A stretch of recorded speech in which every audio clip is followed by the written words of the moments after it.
Assalamualaikum warahmatullahi wabarakatuh. Bismillahirrahmanirrahim. Alhamdulillahi nahmaduhu wa nasta'inuhu wa natubu ilaih. Wa na'udzu billahi min shururi anfusina wa min sayyiati a'malina. May yahdihillahu fala mudilla lahu wa may yudlil fala hadiyalah. Asyhadu an la ilaha illallah wahdahu la syarikalah wa asyhadu anna Muhammadan abduhu wa rasuluh. Allahumma salli wa sallim ala nabiyyina Muhammadin wa ala alihi wa ashabihi. Qala Allah Ta'ala, Iqra' kitabaka kafa bi nafsika al-yawma 'alaika hasiba. Wa qala an-nabi sallallahu alaihi wa alihi wasallam, khairun nasi man tala umruhu wa hasuna amaluh, wa syarrun nasi man tala umruhu wa sa'a amaluh. Rawahu Ahmad wa ba'du. Bapak, saudara sekalian, jamaah salat maghrib yang tentunya semoga kita semua senantiasa dirahmati dan diberkahi oleh Allah Subhanahu wa taala. Alhamdulillah, pertama kita bersyukur kepada Allah atas nikmat iman, nikmat yang paling tinggi, nikmat terbesar yang Allah hadiahkan kepada umat Islam ini, kepada kita hari ini adalah nikmat iman. Itu ketika kita lahir dalam keadaan beriman, ya, yuladul mu'minan. Jadi kita dilahirkan dalam keadaan beriman karena orang tua kita juga beriman, dan kita berusaha tetap dalam hidup yahya mu'minan, hidup dalam keadaan beriman, dan insya Allah kita juga berdoa semoga wa yamutu mu'minan, mati juga dalam keadaan beriman. Nikmat yang kedua yang terbesar adalah nikmat sehat, ya. Jadi orang selalu menempatkan harta di depan, padahal bukan. Nikmat harta itu masih jauh kalah dibanding nikmat sehat, ya. Karena sebanyak apapun harta yang kita miliki, setinggi apapun jabatan, pangkat kita, kalau kemudian ternyata kita sakit, maka semua tak berguna. Harta habis, pangkat, jabatan gak ada guna. Maka yang kedua, kita bersyukur akan nikmat sehat, ya. Kemudian nikmat iman dan syukur ini kita jadikan, kita gunakan, kita manfaatkan untuk duduk bersama-sama di salah satu rumah Allah, di majlis yang Nabi menyebutnya sebagai taman-taman surga Allah di dunia. Maka barang siapa yang ingin duduk di taman-taman surga Allah, duduklah di majlis ilmu, ya. Dan Bapak saudara sekalian dirahmati Allah Subhanahu wa taala, Allah dalam surah Al-Isra ayat 14 menyebutkan Iqra', baca, ya. Bacalah olehmu, Iqra' kitabaka, bacalah olehmu kitabmu, catatanmu, ya. Kita diperintahkan Allah untuk membaca catatan perjalanan hidup kita. Kafa binafsika yawma 'alaika hasiba, maka cukuplah bagimu dengan dirimu sendiri yang mencatat hari-harimu sebagai perhitungan. Bagaimana hari-hari kita, Bapak Ibu? Kita hari ini sudah melewati pertengahan bulan Muharram 1447. Artinya usia kita itu semakin hari, semakin bulan, semakin tahun bertambah.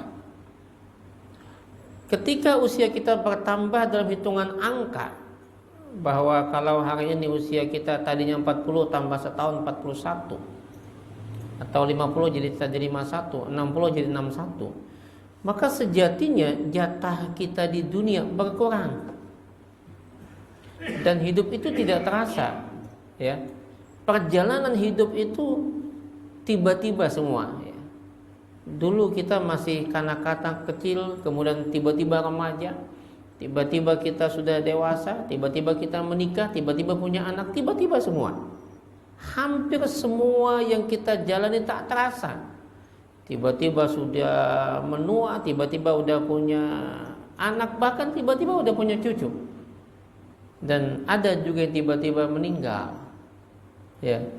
Maka itulah kemudian Nabi kita sallallahu alaihi wasallam itu mengingatkan kepada kita bahwasanya kata Nabi, barang siapa yang hari-harinya itu sama, man istawa yaumahu, barang siapa yang sama hari-harinya itu, fahuwa maghbunun, maka dia lalai.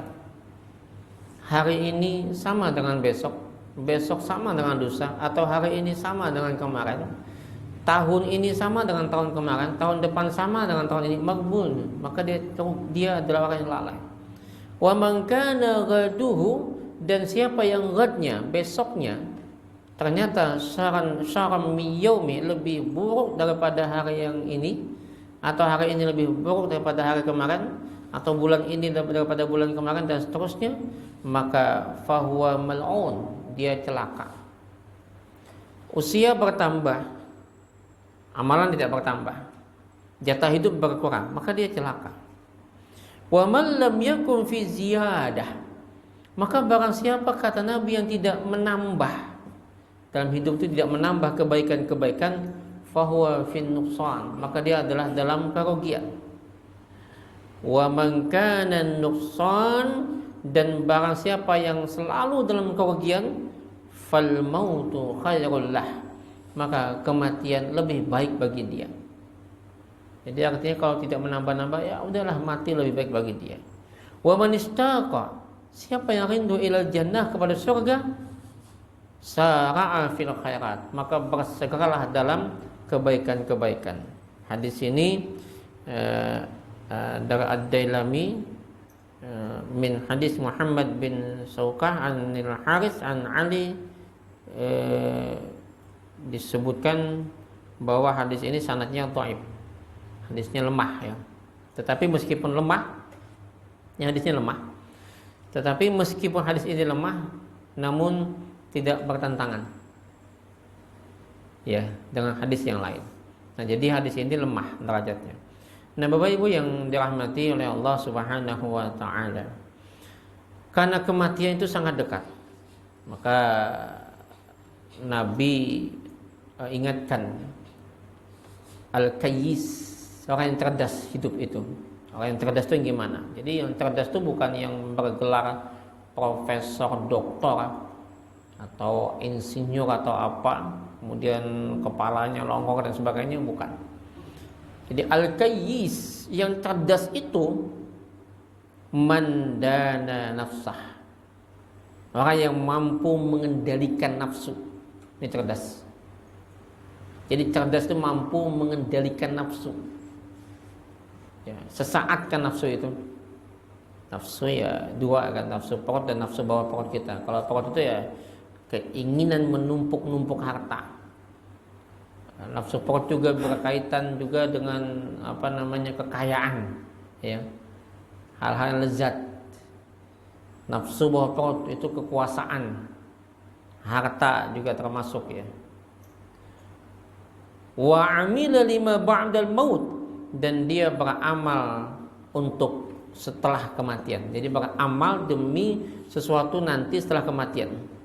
Sebaliknya yang istilahnya wal ahmak atau wal ajiz, orang yang lemah, orang yang bodoh. Siapa yang bodoh? Bukannya yang enggak sekolah, Pak. Ada orang enggak sekolah tapi cerdas, pintar. Orang dulu mana ada sekolahnya? Enggak ada yang sekolah, tapi kok cerdas. Orang yang bodoh, orang yang ahmak itu bukan orang yang enggak sekolah. Tetapi manittaba'a hawaha, yang mengumpati mengikuti hawanya, wa tamanna 'ala Allah taala, dan berharap pada Allah. Jadi orang yang bodoh itu adalah dia ikut hawa nafsu tapi masih berharap dengan Tuhan. Nah, itu orang yang bodoh kata beliau. Nah, Bapak Ibu yang dirahmati Allah Subhanahu wa taala, maka karena itu kemudian kita diperintahkan oleh Allah, ikra, baca. Catatan amalmu, catatan hidupmu, catatan harian-harianmu. Kafa bi nafsikal yaum, cukup engkau sendiri yang mencatat. Alaika hasiba, akan perhitunganmu. Di beberapa riwayat misalnya ketika Umar bin Khattab menyebutkan hasibu anfusakum, hitunglah dirimu qabla an tuhasabu, sebelum kau dihitung, ya. Jadi Umar bin Khattab juga ingatkan, hitunglah dirimu sebelum kau dihitung. Bapak Ibu dirahmati Allah Subhanahu wa taala. Maka karena itulah kemudian para sahabat itu mengetahui bahwa hidup itu tak lama. Orientasi sebenarnya adalah akhirat. Sehingga kemudian pertanyaan yang muncul dari para sahabat itu pertanyaan akhirat semua. Ya. Misalnya ada beberapa contoh ya. Sahabat bertanya kepada Nabi kita sallallahu alaihi wasallam. Di antara pertanyaan beliau adalah sahabat itu, ayyul amali afdal ya Rasul, amal apa yang afdal? Selalu bertanya seperti itu. Pernah satu waktu ada 3 orang bertanya kepada Nabi dengan pertanyaan yang sama, tetapi ternyata jawabannya berbeda. Ya. Ada 3 yang bertanya, tapi jawabannya justru ternyata berbeda. Kata sahabat, amal apa yang afdal ya Rasul? Kata Nabi, bersedekah. Datang lagi sahabat yang lain, ya Rasul, amal apa yang afdal? Kata Nabi, berbakti orang tua.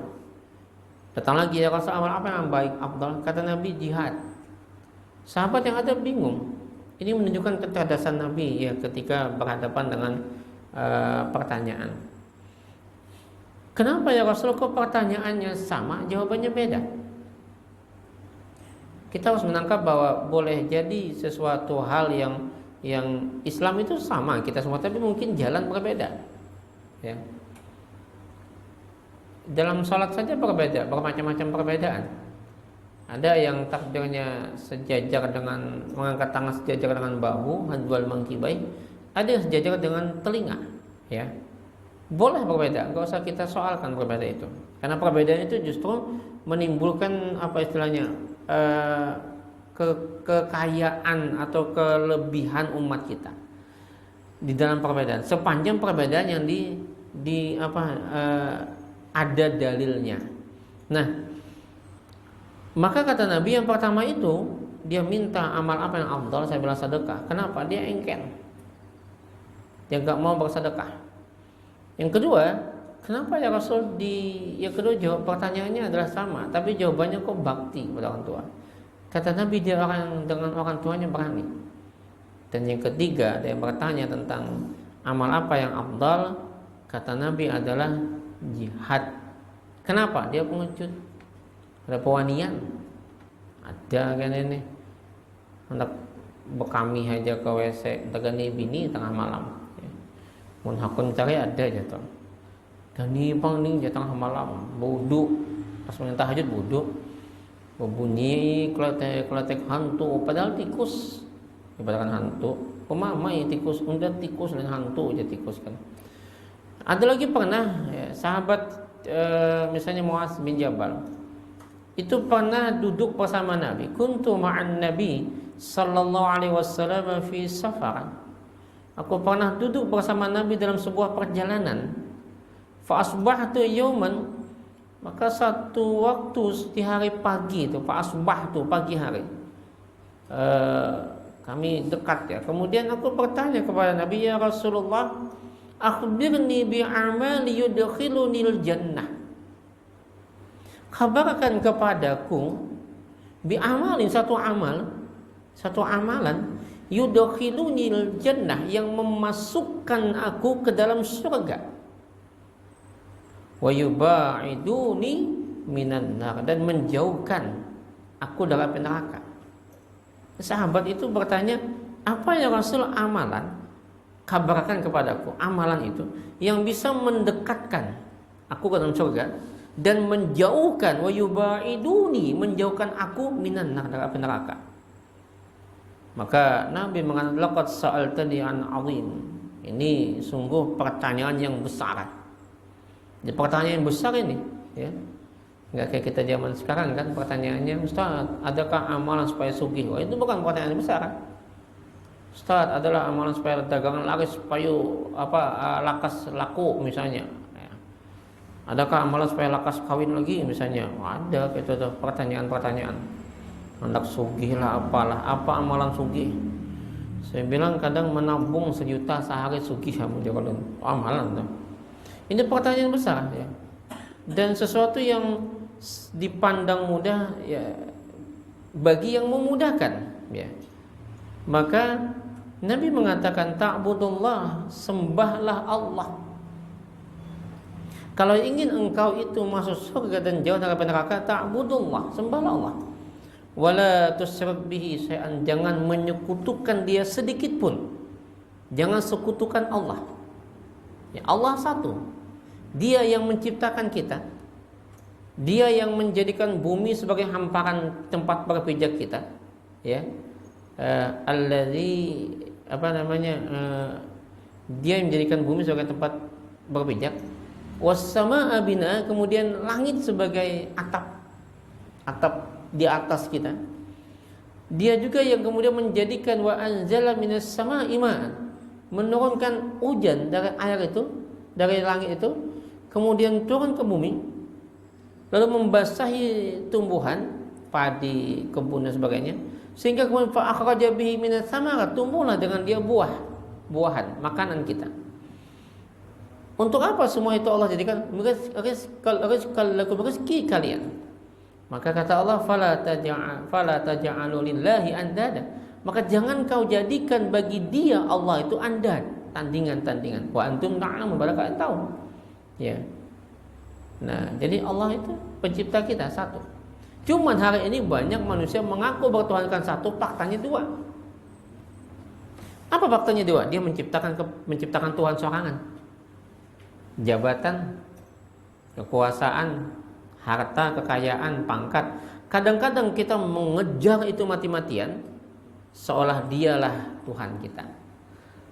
Makanya la ilaha illallah, Allah itu dari kata walaha yalihu ilahan, ilah, al-ilah.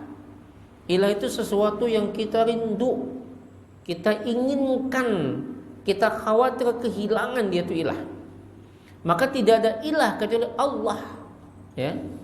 La ilaha, tidak ada ilah kecuali siapa? Allah. Ilah, sesuatu yang kita rindu, kita khawatir akan hilangnya dia, kita begitu menginginkan, dia itu ilah. Jadi ketika kita inginkan jabatan, mati-matian, segala macam cara kita gunakan, bahkan wani menyogok, bayar mahar dan sebagainya, maka itu ilah kita. Ya kan banyak tuh pengen dapat kekuasaan, maka dia gunakan segala macam cara, itu ilah. Makanya saya bilang, ada orang nanya, Ustaz, Tuhan kita sebetulnya kan satu, kok ada yang bilang dua? Iya, dua. Tuhan yang menciptakan kita itu yang sejatinya Tuhan, dan Tuhan yang kita ciptakan itu yang selalu kita kejar-kejaran. Ilah itu ya itu, Pak. Maka di situ kita diperintahkan perbanyak la ilaha illallah. Tidak ada ilah, tidak ada kekuasaan, jabatan, harta, pangkat sebagainya kecuali Allah yang kita tuju. Tapi faktanya kita selalu ingin ngejar dunia, ya. Dunia itulah yang kemudian jadi ilah kita. Ilah yang kita ciptakan sorangan. Nah, maka cukup kau sembah Allah, wala tusyrik bihi syai'an, jangan menyekutukan dengan sesuatu pun. Wa tuqimus shalah, tegakkan salat, wa tu'tiz zakah, kemudian bayarlah zakat, wa tasumu Ramadan, puasa Ramadan, wa tahajjul bait, dan berhaji ke Baitullah. Ini kata Nabi. Ada lagi sahabat, ya. Sahabat bertanya, misalnya dari Abu Hurairah qala, mengatakan, su'ila Rasulullah sallallahu alaihi wasallam ayyus salati afdal ba'dal maktubah. Salat apa ya Rasul yang paling afdal setelah maktubah, setelah wajib? Ya. Semua orientasi sahabat akhirat. Wabtaghi fima atakallahu daral akhirah, kan gitu. Kata Allah, carilah karunia Allah itu sebanyak-banyaknya di akhirat. Tapi jangan kau lupakan juga wala tansa nasibaka minad dunia. Tapi jangan kau lupa tentang apa? Nasibmu di dunia. Jadi begini, Pak. Kita juga jangan lupa dunia. Tujuan utama akhirat. Dunia jangan lupakan. Betul kita nggak boleh ngejar jabatan, tapi ketika jabatan itu kita datang ke kita, ambil. Jangan kita istilahnya tertipu oleh apa namanya, udahlah ngapain juga, nanti kita apa namanya di sana lebih bagus lagi. Iya betul. Tapi kalau semua kita dapat dengan halal, harus kita ambil. Jangan lupakan. Ingat, pekerjaan itu sesuatu yang menopang bagaimana kita bisa mendekat kepada Allah. Justru Ali bin Abi Thalib menyebutkan kefakiran itu lebih dekat kepada kekufuran. Maka kita nggak boleh miskin, nggak boleh. Tetap harus jadi punya. Orang Islam harus jadi pejabat, harus jadi penguasa, harus jadi orang kaya, harus jadi hartawan. Kenapa? Sebab kalau tidak ada orang Islam yang punya kekayaan, punya harta, punya jabatan, punya kekuasaan, susah kita maju. Ya. Tapi itu bukan tujuan kita. Kenapa? Itu hanya sesuatu yang jangan kau lupakan. Itu hanya jalan mencapai akhirat. Nah ini lagi, kita harus seimbang. Ketika kita memang pantas mendapatkan jabatan, ambil. Sepanjang tidak ada pembayaran mahar, Pak. Ya kan persoalannya ada mahar itu. Hampir semua nggak bisa kita bohongin, nggak bisa ini. Ini sudah rahasia umum, Pak. Ya, yang berkuasa itu selalu. Kenapa? Karena sistem kita. Ya, susah ya. Saya bingung sistem yang bagaimana lagi. Tapi insya Allah setiap hari, setiap bulan, setiap tahun sistem itu semakin baik, Pak. Saya rasakan semakin baik. Di sistem kita kinerja saja kan makin bagus, Pak. Kalau dulu kan saya enaknya. Di sistem penjaringan pegawai juga. Kalau dulu kan biasanya kalau dipalsu-palsukan, kalau diganti-ganti nama. Ya kan dulu. Saya ingat dulu zaman Soeharto ya. Lulus SMA ikut tes CPNS di Pemda. Kita ke tahun 97, itu zaman Soeharto masih. Saya habis SMA itu kan ikut akabri di Magelang, nggak lulus sana, balik pas ada penerimaan saya ikut tes CPNS. Pengumuman itu ditempel di, saya masih ingat di kantor gubernur dulu tuh, di samping sini ada kertas ditempel. Ada teman saya ribut, dia panggil bahwa saya lulus tuh Pak. Semua senang benar lulus. Sorenya berubah nama, ada yang berubah. Ada 2 nama yang berubah, ya, termasuk ada kawan saya yang berubah. Bedanya adalah kawan saya melakukan ke pengadilan itu apa namanya, tun ya. Jadi protes kok bisa berubah. Dia menang, cuman dia akhirnya ditempatkan jauh. Tapi ya santai aja, dia masih bujangan kan. Nah saya enggak. Artinya, tetapi kemudian terus berjalan waktu, kuliah, rencana mau masuk secapa, sekolah calon perwira. Kan biasa habis akabri itu kan yang perwira itu biasa akabri dulu ya. Ada akmil zaman saya dulu tuh, ada AAD, AAU, AAL, apalagi terakhirnya akpol. Nah, saya dulu maunya angkatan laut. Kemudian rencana masih pengen jadi tentara, sekolah calon perwira setahun setelah kuliah. Ya ternyata habis kuliah orang tua meninggal, saya nggak sempat kuliah lagi, kerja. Kemudian sambil kuliah, selesai kuliah 2007 baru kuliah selesai, karena sambil kerja. Ikut tes CPNS, belum wisuda, tapi ijazah sudah keluar. Ternyata alhamdulillah dengan sistem komputerisasi sekarang nggak bisa lagi dibohongin. Saya lulus lagi dengan nilai tertinggi, Sokalsol di Kemenak. Itu nggak mau sebetulnya saya ikut tes karena pengalaman dahulu, tapi istri memaksakan untuk ikut, dimasukkan juga di berkas. Nilai tertinggi Sokalsol. Jadi nggak bisa dibohongin. Kenapa? Ada di internet sudah, mulai sistem internet. Kan bagus tuh. Jadi sistem sekarang makin bagus. Nggak bisa lagi diputar-putaran. Tapi hanya akan dipermainkan di penempatan lagi, gitu. Teman saya nelpon, antum cepat ditanyakan di dalam di mana tempatkan. Lalu saya tanyakan, ternyata memang katanya di kota. Ketika SK keluar justru yang dikasihkan di mana? Di Batu Licin. Saya tanya, kok kenapa Betrujin? Kan itu kota juga katanya. Ya betul juga sih kota, tapi dibohongin. Kenapa? Karena di Banjarmasin sudah ada ditempatkan orang yang sudah dicap, sudah disiapkan waktu itu. Nah, itu kan kasus pernah terjadi ramai itu. Ya, ya itulah yang terjadi. Tetapi yang jelas sistem semakin bagus makin bagus. Nah, maka orang Islam mesti punya kekuasaan, mesti punya jabatan, mesti ada yang jadi gubernur, ada yang jadi presiden, ada yang jadi bupati, wali kota. Tapi satu hal, orientasinya akhirat. Akhirat orientasinya. Kita nggak tahu apakah orientasi pemimpin kita saat ini. Kita nggak tahu. Kalau ternyata masih pungutan, gadis pungutan, wah itu masih orientasi dunia, ya kan? Wallahu alam apa yang terjadi kan? Persoalannya adalah sistem yang harus diperbaiki. Nah maka Bapak Ibu yang dirahmati oleh Allah Subhanahu wa taala, cari karunia Allah itu di akhirat sebanyak-banyak, tapi jangan kau lupa nasibmu di dunia. Nah itu yang kemudian Bapak Ibu, konsepnya adalah kalau kita inginkan akhirat, insya Allah dunia dapat. Nah sementara kita inginkan dunia saja, nggak mungkin akhirat dapat, ya kan? Nah mereka yang melakukan selama ini mengejar dunia, dia lupa akhirat itu utama. Istilah kalau kita tanam padi, itu rumput pasti tumbuh Pak. Tapi kalau rumput kita tanam, gak akan mungkin padi akan tumbuh. Maka kalau kita tanam akhirat, dunia dapat. Tapi kalau dunia yang kita tanam, jangan harap akhirat dapat, ya. Pernah juga sahabat bertanya, ya ditanya Rasulullah, ya Rasulullah, amal apa yang paling afdal? Salat apa ya? Ayyus salati afdal ba'dal maktubah. Salat apa yang paling afdal sesudah salat wajib?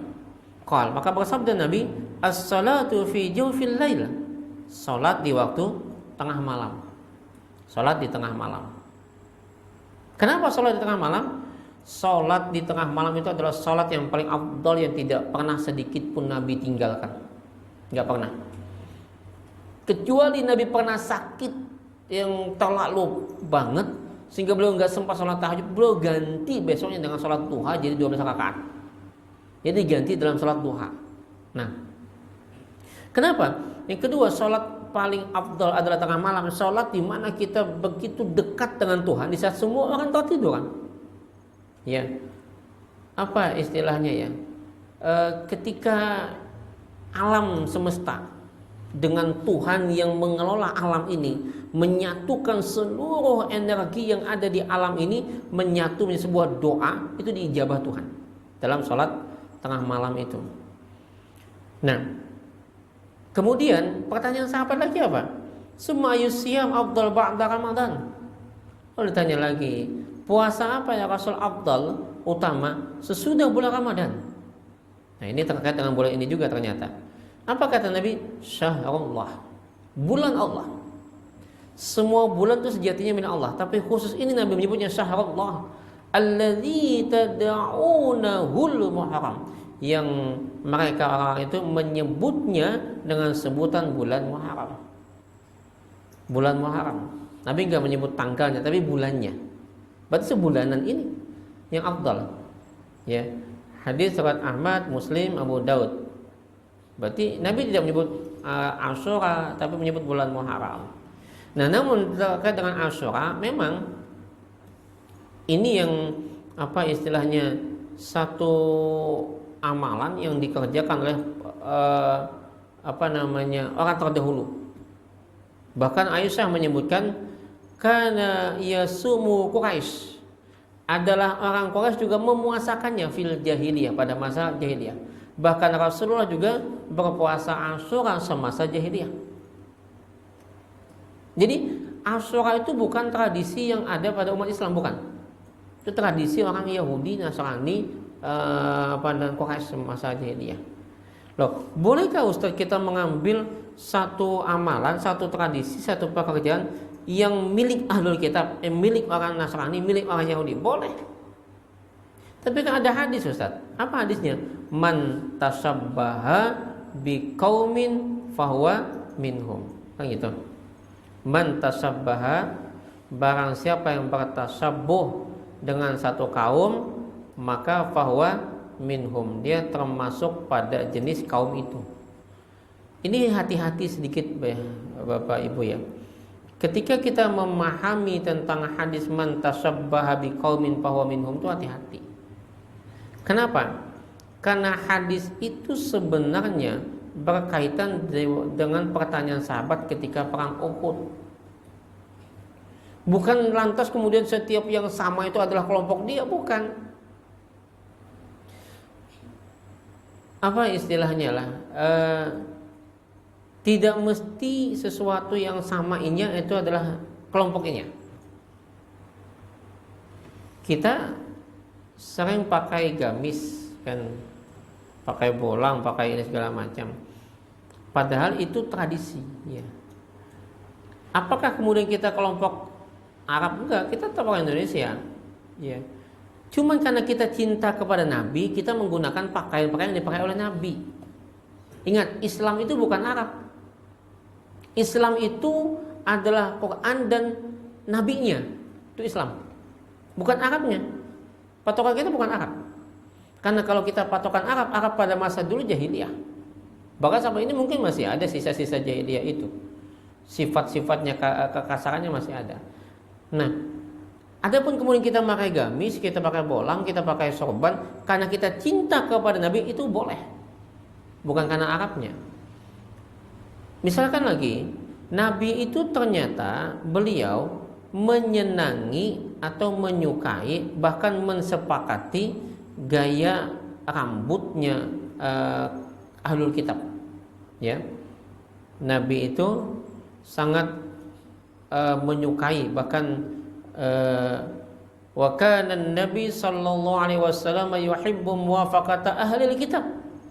Yang hadis sahih ini adalah Nabi Shallallahu Alaihi Wasallam itu mensepakati, menyukai bahkan mensepakati ahlul kitab dalam cara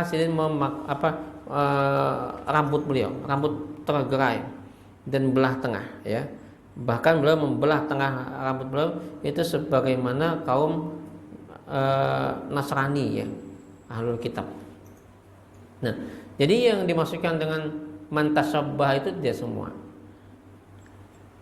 Berpakaian, kita kan pakai celana, pakai baju, kalau kita koko ini sebetulnya pakaian Cina nih, yang pakaian Cina. Apakah kemudian dengan saya berpakaian Cina saya jadi Cina? Enggak langsung jadi Cina, ya tetap Indonesia, tetap halal bio kan gitu. Tidak akan merubah sepanjang itu tidak menentang syariat. Semenjak itu sesuai dengan syariat, tidak masalah kita berbeda bersamaan dengan mereka. Yang tidak dibolehkan itu berpakaian tetapi membuka aurat, itu yang dibolehkan. Nah, maka Bapak Ibu yang dirahmati Allah Subhanahu wa taala, justru lagi menarik ketika Ibnu Abbas cerita bahwa ketika Nabi sampai di Madinah, qadiman Nabi sallallahu alaihi wasallam al-Madinah, pada ketika Nabi sallallahu alaihi wasallam sampai di Madinah, fara'al yahuda, maka beliau melihat orang Yahudi tasumu yaumu Asyura, puasa hari Asyura. Menariknya adalah Nabi tahu orang Yahudi puasa Asyura. Justru ternyata Nabi tidak menyalahkan, bahkan ikut puasa. Itu gaya Yahudi. Apa sebab? Pertama, ini strategi Nabi untuk mendekati atau untuk berdakwah kepada kaum Yahudi. Jumlah umat Islam ketika di Madinah itu cuma 200, nggak sampai. Yahudi ada 3 kelompok besar, ada Bani Quraidah, ada Bani Nadir, ada Bani Qainuqa. Itu terbesar, lebih dari 4.000 kakak. Yang kedua itu adalah kaum Nasrani. Yang ketiga kaum Majus, ini yang terbesar ketiga. Ya. Yang keempat kaum pagan, yang kelima adalah kaum muslimin. Maka Nabi yang dilakukan Nabi bertanya adalah pertanyaan, "Mahadza, ini apa? Kalian ngapain nih?" Jawab mereka apa? "Hadza yaumun shalih." Ini hari yang baik. Baik ini harinya. Hadza yaumun najjallahu fihi Musa wa bani Israila min aduwihim. Inilah hari di mana diselamatkannya Nabi Musa dan Bani Israel dari musuh-musuh mereka. Fasamahu Musa, maka Nabi Musa puasa. Nah, menarik adalah bahwa para nabi itu sama semua. Bila mana mereka mendapatkan keselamatan, keberuntungan, kebersyukuran dan sebagainya, keberlimpahan, selalu mereka usahakan bersyukur. Bagaimana caranya? Puasa. Contoh Nabi ditanya, "Ya Rasul, kenapa sampai puasa hari Senin?" Kata Nabi, "Dzaka yaumu wulidtu fihi wa dzaka yaumu unzila alayya fihi." Senin itu hari di mana aku dilahirkan dan Senin adalah hari di mana wahyu turun kepadaku, maka aku puasa. Artinya, Nabi enggak melarang kita mensyukuri, bahkan memerintahkan, bahkan mencontohkan mensyukuri hari-hari itu bagus. Ini kita bertambah hari kan tahun berarti bertambah usia. Bagus. Gimana cara mensyukurinya? Nabi berpuasa tidak setiap tahun, tiap Senin lahiran. Ya, Senin tiap Senin maka Senin setelah Senin maka Senin tiap Senin puasa. Nah, apa yang disebut hari baik? Hari baik itu yang macam-macam. Contoh misalnya ketika kita selamat dari malapetaka itu baik. Atau ketika kita mendapatkan, kita anggap pekerjaan yang bagus, baik. Atau ketika dilantik jadi apa misalnya, baik. Ya. Pejabat-pejabat tuh. Atau ketika kita atau kini kita bersyukur dengan lahirnya kita sorangan, kayak Nabi kan lahirnya Nabi bersyukur kan, itu baik. Atau kita menikah dengan pujian hati kita, ya kan, yang lama-lama selama ini nggak dapat ini misalnya, nah itu baik. Ya. Sempat terperabot misalnya kan, lawan si Aloh gitu, hendak lawan si Aloh terperabot lawan si Selamat Junai, lawan Selamat terpahwal, dan dikejar ke Aloh, dapat Junai, Selamat kalah. Pas pengantinan di depan rumah bertulisan "Selamat datang Hamuk Junai." Musuhnya, saingannya kan, dulu Junai lawan Selamat ini berdua berkawan, akrab mana kawan. Cuman melihat Allah bungas, Junai handak, Selamat handak. Kalau masalah dua ini terbungas Selamat dikit, cuman tak bagus Junai akhlaknya.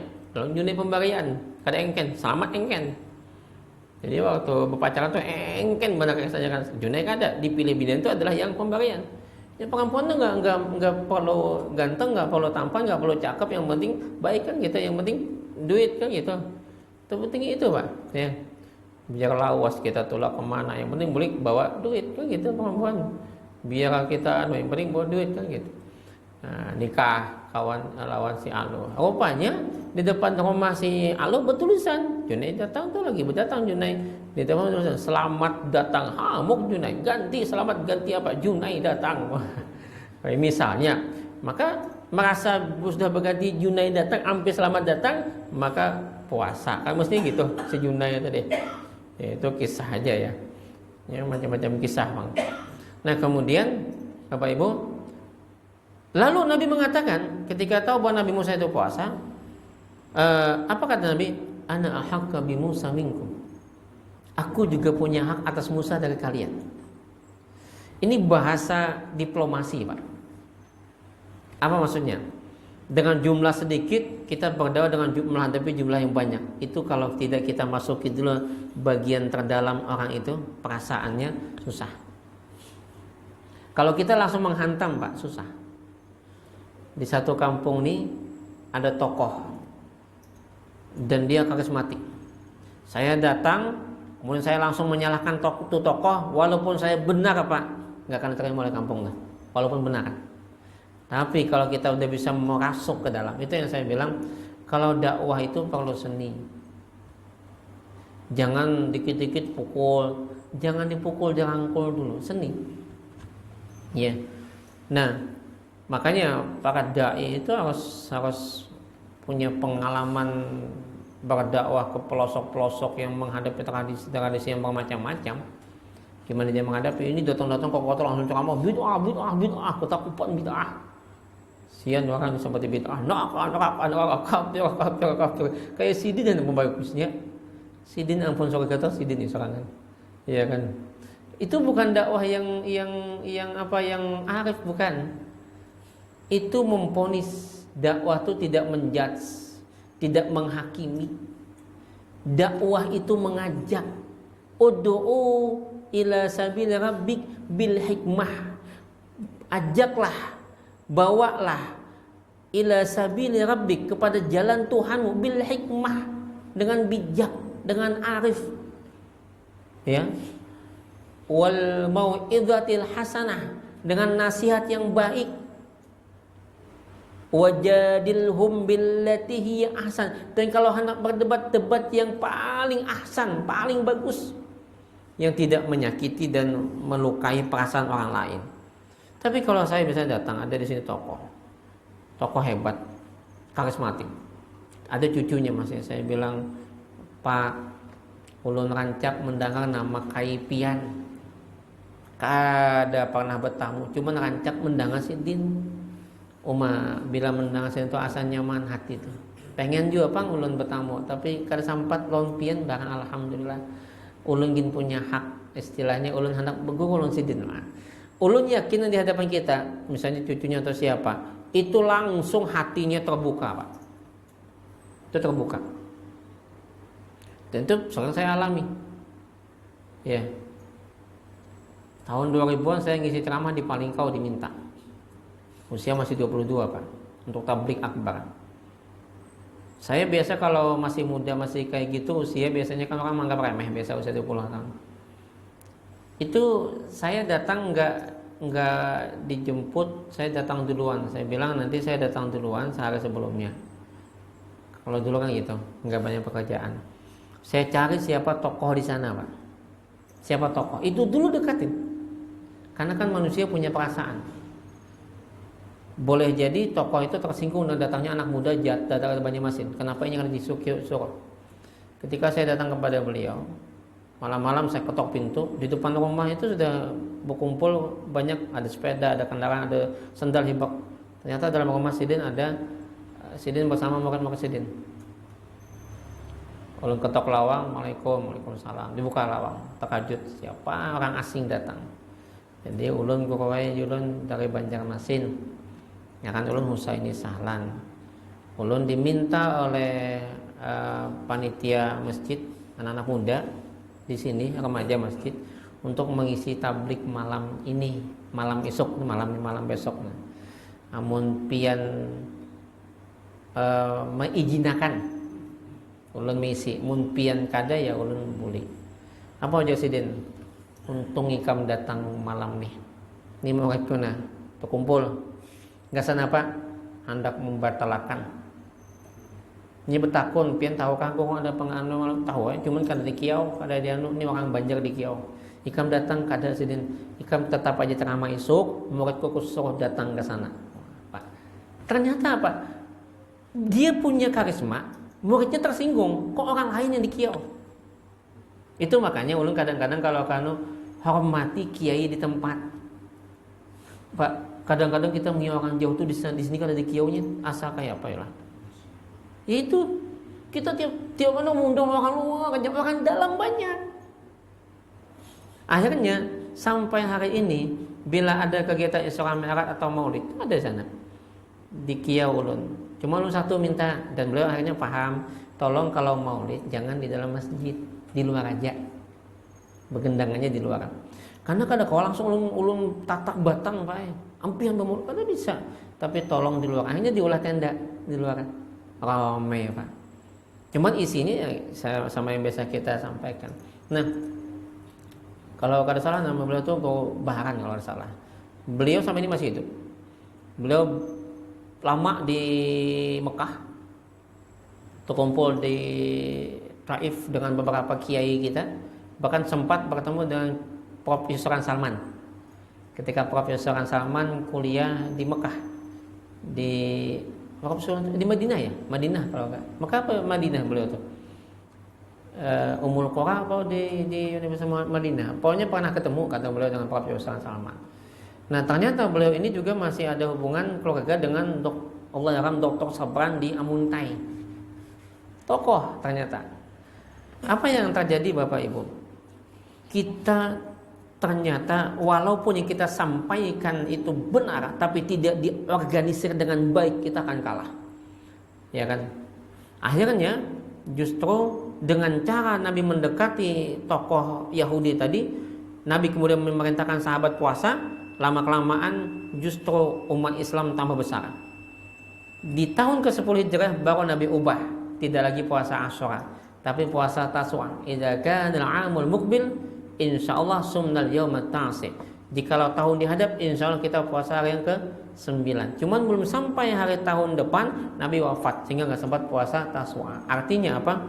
Proses, semua perlu proses. Hidup itu juga proses. Yang intinya adalah mari kita berbuat selalu kebaikan-kebaikan. Insya Allah di balik kebaikan-kebaikan itu kita catat bagaimana kebaikan-kebaikan itu. Insya Allah Tuhan akan berkahi kita. Amin ya rabbal alamin. Kita tutup dengan doa kafaratul majlis. Subhanakallahumma rabbana bihamdika asyhadu an la ilaha illa anta astaghfiruka wa atubu ilaik. Hasbunallahu wa ni'mal wakil. Assalamualaikum warahmatullahi wabarakatuh.